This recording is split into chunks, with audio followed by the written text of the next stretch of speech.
Sididekile esinye seyisikhulu sikamasipala waseJozini kwezokuxhumana esingasaholi. Njengoba sithi-ke lokhu kwenzeka ngoba sinqaba ukujabulisa umnumzane emfana naye Mathe oyimeya kulo masipala.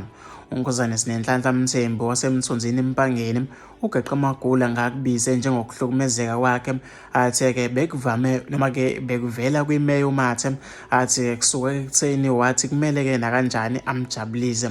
Uthi akazange ngaqonda ukuthi uma-ke ekhuluma ngokumjabulisa ukhuluma-ke ngokocansi noma ufuna amnikeze imali. Ngokusho kwalo wesifazane ukuhlukumezeka kulo masipala uqale ukuthola ngesikhathi asanda kujoyina ngo-2021. Imeya uMathe yangitshela emehlweni ukuthi yona ufuna ukujatshuliswa yimina. Lento yaqala-ke noma-ke lento eqala ukuyisho ngangizitshela ukuthi-ke uyadlala, kodwa-ke kuthe uma-ke eqhubeka uyisho ngaqaphela ukuthi-ke uyisho nje akadlali, kusho uNkosazana Mthembu. Ngokuthola-ke kwakhe-ke uthi lo mlayezo wawuthola-ke esesibhedlela futhi egula kakhulu, nokuyikhona-ke okwenza ukuthi-ke aphuze ukuthi-ke awuthole. Lo mlayezo ngawuthola emva kwesikhathi ngenxa yokuthi ngangigula kakhulu. Kuthe-ke sengizama ukubuyela kuyena wathi-ke mangingabe ngisazihlupha futhi-ke mangimane ngicishe inombolo yakhe ocingweni lami naye futhi uzokwenza kanjalo echaza.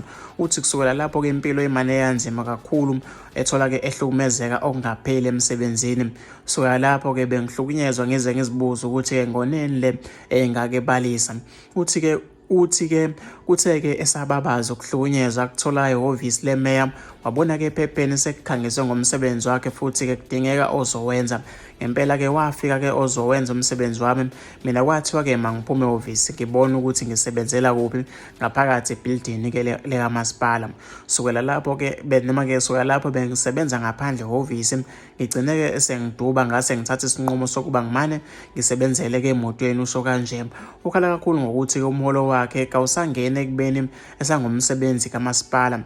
Uthe uzamile ukuxhumana-ke nebangamele izindaba zabasebenzi ngaphakathi, kodwa-ke kwanhlangazimuka nomoya. Utshela ukuthi-ke kunomyalelo wokuthi umholo wakhe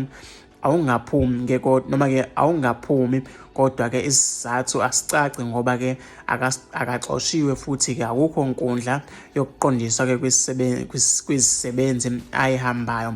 Uthi utholile ukuthi imali yakhe yayingeni ngenxa yokuthi waxabana nemeya, kodwa wenqaba-ke ukulandisa kabanzi ngokuthi lokho ukuzwe ngobani.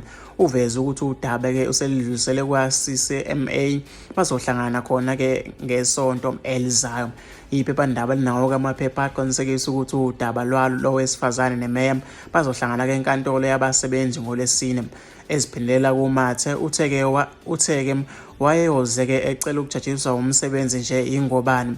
Uthe yena-ke njengomeya akanalo ilungelo lokuthi angaxhumana nomsebenzi. Wathi futhi akazi nokuthi kunomsebenzi osekuphela izinyanga imali yakhe ingangeni. Kube kukhona-ke into enjengaleyo ngabe-ke sekufinyelelile ezindlebeni zami, usho kanje.